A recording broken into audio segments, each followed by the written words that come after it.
안녕하세요. 프리미어스탁의 이은비입니다.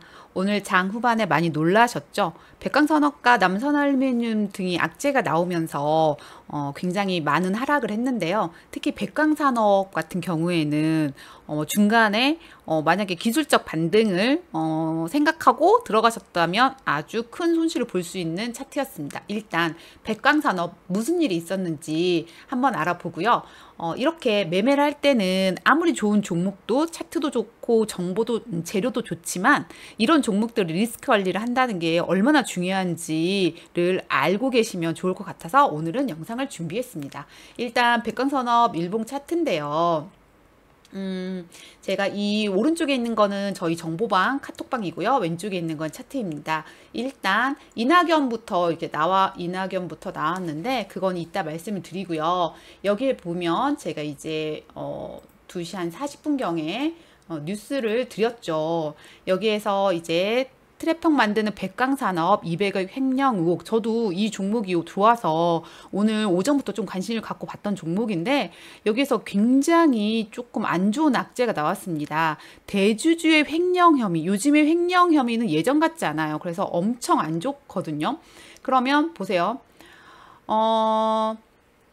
이렇게 제가 백광산업도 급락 나오고 있습니다. 절대 잡지 마세요. 횡령은 요즘 커요. 이런 식으로 말씀드렸거든요.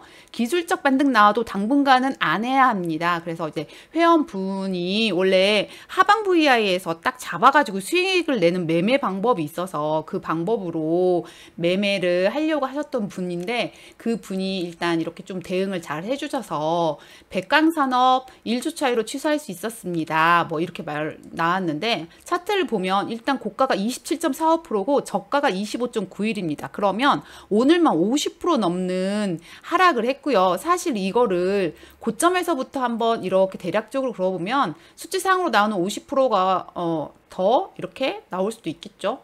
여기서 대략 보면 고가에서는 45.12네요. 그러면 여기 저가에서부터는 이렇게 그으면 뭐 더 나올 수도 있는 79%인데 어쨌든 고점에서 물리는 분들은 오늘 그냥 정말 짧은 시간 안에 거의 40% 정도의 손해를 본 거잖아요. 분봉 차트도 참 이때 보면 지금 2시 20분 정도부터 하락을 시작했고 여기에서 잠시 머뭇했습니다. 이런 차트가 참 위험하죠. 여기서 잠시 머뭇했을 때 보통은 이거 좀 아닌가? 라는 도지성은 아닌가? 라는 생각을 합니다. 그런데 그 다음부터 쭉쭉쭉 내렸고 여기서 보시면 기술자 반등 나온다고 약간 양봉이 나왔잖아요. 이때도 절대 건드리면 안 됩니다.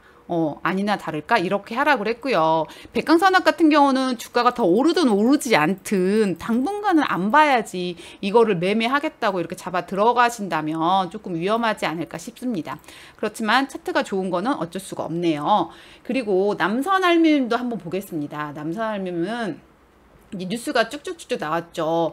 최근에 저도 이제 종목을 드렸었는데 일정주로 드렸었죠. 남선알루미늄이 이낙연 전 총리가 이제 귀국을 하면서 정치를 할 것인가 하지 않을 것이라는 거에서 기대감이 상당히 있었습니다. 그래서 이 차트도 보면 약간 박스권에서 머물고 이렇게 조금씩 상승해서 정고를 뚫나 뭐 이런 느낌이 약간 있었거든요. 그런데 정고를 뚫지 않고 머뭇머뭇했더니 오늘 24일 귀국을 앞둔 이낙연 내년 총선 출마 안 한다 이 뉴스가 나오면서 이 남선알루미늄과 남아토건 등은 하락을 했는데요. 이때 때마침 조국은 길 없는 길 가겠다. 뭐 이런 식으로 조국 뉴스가 계속 나오기 시작했습니다. 그러면 정태주 미리 마련했죠. 화천기계는 제가 이제 정보방에서 미리 이렇게 주말에 정리를 해뒀던 종목인데 화천기계 차트 한번 볼까요? 아이고 잘 안 쳐지네요. 제가 왜 이럴까요? 네, 화천기계 차트를 보면 이 종목도 충분히 분석을 해드렸습니다. 이렇게 머뭇머뭇하고 돌려 나갈 때 어제도 도지가 나왔는데 상승 추세의 도지는 굉장히 좋다 하고 오늘도 이렇게 큰 상승을 해서 저가가 마이너스 3, 4%였지만 고가가 20.49%로 끝났거든요. 분봉 차트도 보면 이 시간대가 굉장히 비슷하다는 거. 그런데 이렇게 약간 정태주는 눌림을 주고 가는 경우도 있지만 대부분은 긴 호흡으로 보면 수익이 큽니다라고 말씀을 드렸고 종목을 이렇게 드린 후부터 뭐 이쯤부터 잡아도 이렇게 15% 이상 수익이 나서 그리고 나서 또 뉴스가 나왔죠. 서울대 징계위에서 조국 교수를 파면을 했다. 그럼 이건 정찰한 말 아닌가? 라는 생각이 들었는데 그리고 이제 차트도 다시 한번 분석을 해드렸고요. 아니나 다를까 이 뉴스 나오고도 더 상승을 했습니다.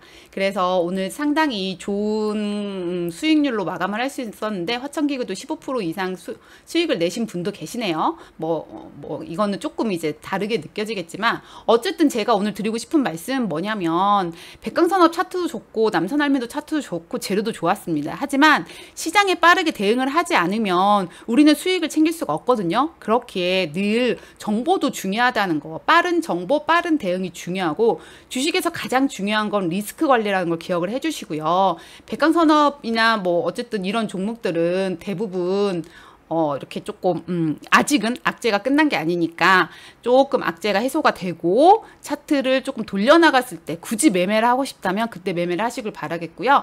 제가 보면 아침에 이제 시초가 매매 이런 것들도 하고 있는데 오늘은 레이저셀을 시초가 매매를 했죠. 레이저셀 시가 갭은 적당하네요. 시초가 매매 해보고 있습니다. 해서 바로 했는데 시초가 매매에 대해서도 영상을 드렸으니까 조금 잘 공부를 해보시고요. 수익 낼 수 있는 매매는 굉장히 많습니다. 그러니까 조금 안정적인 매매를 하시길 바라겠고요. 지금 장이 좋아서 수익 나는 건지 아니면 내가 잘해서 수익 나는 건지에 대한 생각을 해보시면서 지금은 조금 공격적으로 매매를 할 때고 장이 이렇게까지 올라왔으므로 언젠가는 조금 눌려주겠죠. 그때는 조금 한 발 물러서서 비중을 줄여주면서 매매를 하는 것도 굉장히 좋을 듯 합니다. 자, 오늘 이게 너무 악재에 대한 누구나 알고 있지만 리스크 관리에 대한 이런 것들을 한 번 더 짚어드리고 싶어서 영상을 준비했고요. 간단하지만 정말 중요한 내용이니까 꼭 기억을 해주셨으면 좋겠습니다. 그러면 저는 다음 시간에 뵐게요. 감사합니다.